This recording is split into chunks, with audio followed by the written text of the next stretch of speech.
नमस्कार साथियों, कैसे हैं आप सब। उम्मीद करती हूँ अच्छे होंगे। साथियों, मैं अनिशा स्वागत करती हूँ आपको अनिशा जी के एक्सप्रेस चैनल को। दोस्तों, आज की इस वीडियो मोस्ट इम्पोर्टेंट होने वाली है, क्योंकि आज की इस वीडियो में हम हिस्ट्री के टॉप 20 क्वेश्चन डिस्कस करने वाले हैं। सारे के सारे इम्पोर्टेंट और सिलेक्टेड है, आने वाले सभी एग्जाम में ज़रूर आएगा। तो वीडियो को ज़रा सा भी स्किप मत करना, एंड तक ज़रूर बने रहिए।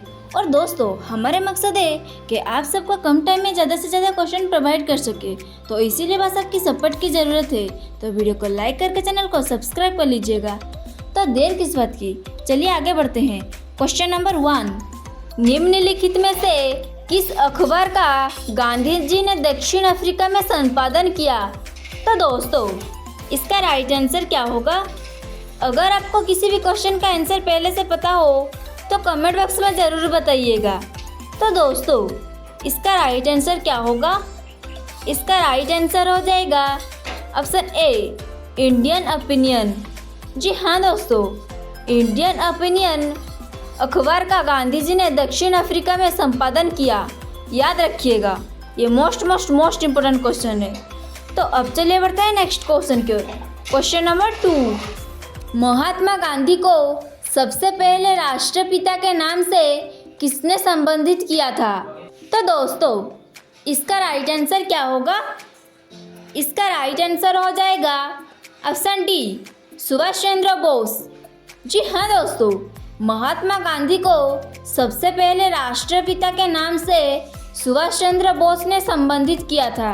याद रखिएगा, ये मोस्ट इम्पोर्टेंट क्वेश्चन है, किसी न किसी एग्जाम में ज़रूर आएगा, तो याद रखिएगा। तो अब चलिए बढ़ते हैं नेक्स्ट क्वेश्चन की ओर।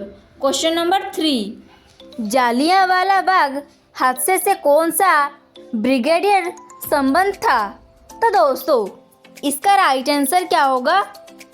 इसका राइट आंसर हो जाएगा ऑप्शन ए, जनरल डायर। जी हाँ दोस्तों, जालियांवाला बाग हादसे से जनरल डायर ब्रिगेडियर संबंध था। याद रखिएगा, ये मोस्ट इम्पोर्टेंट क्वेश्चन है। तो अब चलिए बढ़ते हैं नेक्स्ट क्वेश्चन की ओर। क्वेश्चन नंबर 4, भारत में सिविल सेवाओं का सूत्रपात किसने किया। तो दोस्तों, इसका राइट आंसर क्या होगा। इसका राइट आंसर हो जाएगा ऑप्शन डी, लॉर्ड कॉर्नवालिस।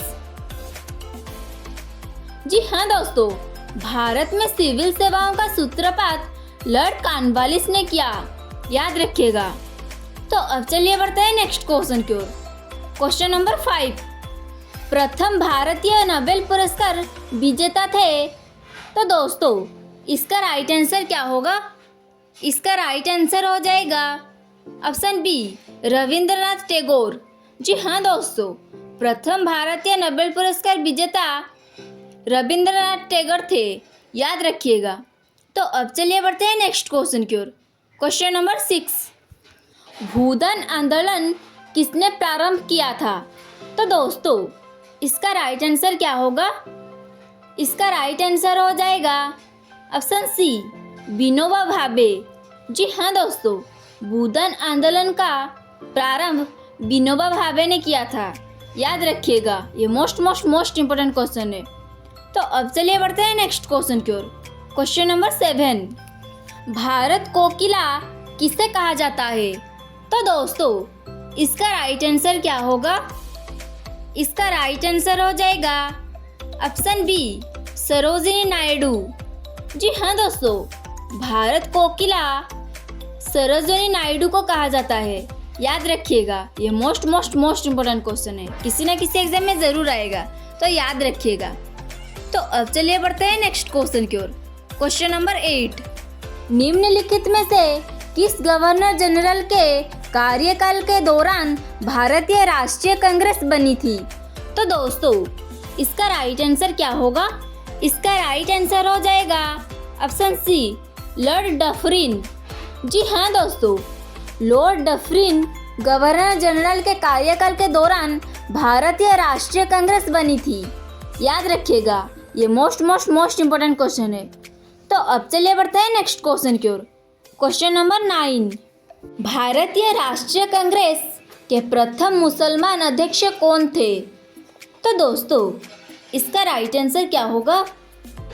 इसका राइट आंसर हो जाएगा ऑप्शन बी, बदरुद्दीन तेवजी। जी हाँ दोस्तों, भारतीय राष्ट्रीय कांग्रेस के प्रथम मुसलमान अध्यक्ष बदरुद्दीन तेवजी थे, याद रखिएगा। तो अब चलिए बढ़ते हैं नेक्स्ट क्वेश्चन की ओर। क्वेश्चन नंबर 10, नाना साहेब के नाम से कौन प्रसिद्ध था? तो दोस्तों इसका राइट आंसर क्या होगा? इसका राइट आंसर हो जाएगा ऑप्शन बी, बालाजी बाजीराव। जी हाँ दोस्तों, नाना साहेब के नाम से बालाजी बाजीराव प्रसिद्ध था, याद रखिएगा। ये वो मोस्ट इम्पोर्टेंट क्वेश्चन है। तो अब चलिए बढ़ते हैं नेक्स्ट क्वेश्चन की ओर। क्वेश्चन नंबर 11, भारतीय राजनीति में 1947 के बाद किस महिला ने सर्वाधिक योगदान दिया? तो दोस्तों इसका राइट आंसर क्या होगा? इसका राइट आंसर हो जाएगा ऑप्शन ए, अरुणा असफर अली। जी हाँ दोस्तों, भारतीय राजनीति में 1947 के बाद अरुणा असफर अली सर्वाधिक योगदान दिया, याद रखिएगा।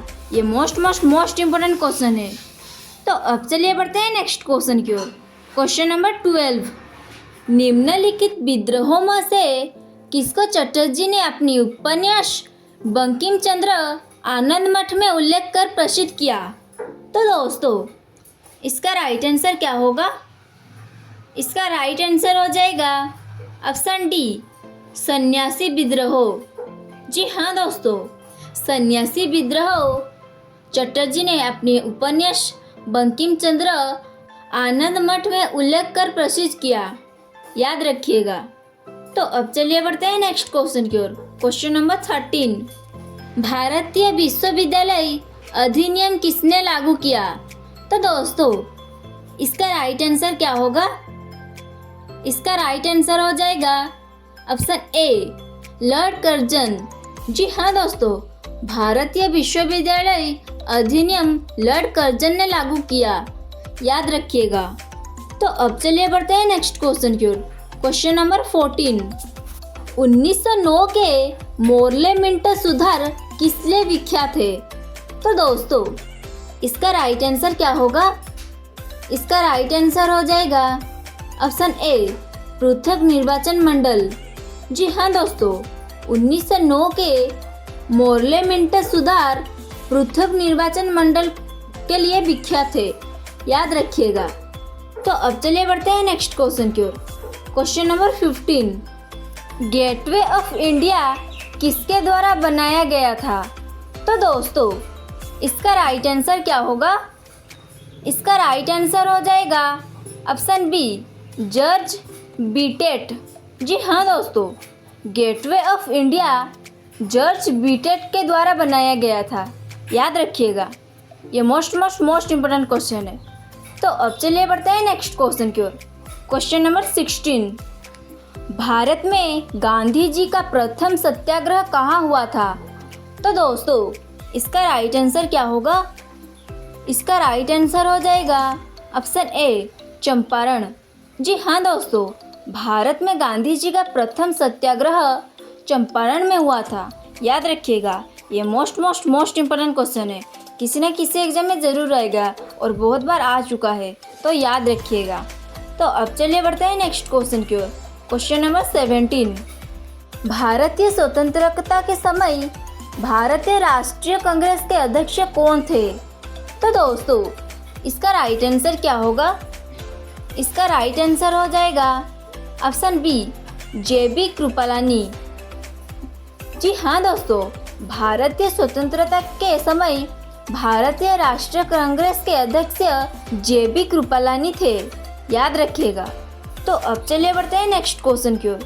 क्वेश्चन नंबर 18, सीमांत गांधी किसे कहा जाता है? तो दोस्तों इसका राइट आंसर क्या होगा? इसका राइट आंसर हो जाएगा ऑप्शन सी, खान अब्दुल गफर खान। जी हाँ दोस्तों, सीमांत गांधी खान अब्दुल गफर खान को कहा जाता है, याद रखिएगा। ये भी मोस्ट इम्पोर्टेंट क्वेश्चन है। तो अब चलिए बढ़ते हैं नेक्स्ट क्वेश्चन की ओर। क्वेश्चन नंबर 19, हमारा राष्ट्रीय गीत वंदे मातरम कहाँ से संकलित है? तो दोस्तों इसका राइट आंसर क्या होगा? इसका राइट आंसर हो जाएगा ऑप्शन डी, आनंद मठ। जी हाँ दोस्तों, हमारे राष्ट्रीय गीत वंदे मातरम आनंद मठ से संकलित है। याद रखिएगा, ये मोस्ट इम्पोर्टेंट क्वेश्चन है। तो अब चलिए बढ़ते हैं नेक्स्ट क्वेश्चन की ओर। क्वेश्चन नंबर 20, 1946 के कैबिनेट मिशन का नेतृत्व किसके द्वारा किया गया? तो दोस्तों इसका राइट आंसर क्या होगा?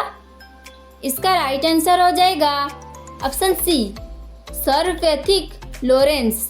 जी हाँ दोस्तों, 1946 के कैबिनेट मिशन का नेतृत्व सर कैथिक लॉरेंस के द्वारा किया गया।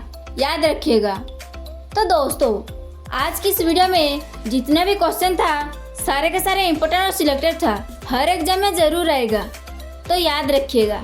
और दोस्तों ऐसे ही इंपॉर्टेंट और सिलेक्टेड क्वेश्चन पाने के लिए वीडियो को लाइक करके चैनल को सब्सक्राइब कर लीजिएगा। रहता हूँ, जय हिंद, वंदे मातरम।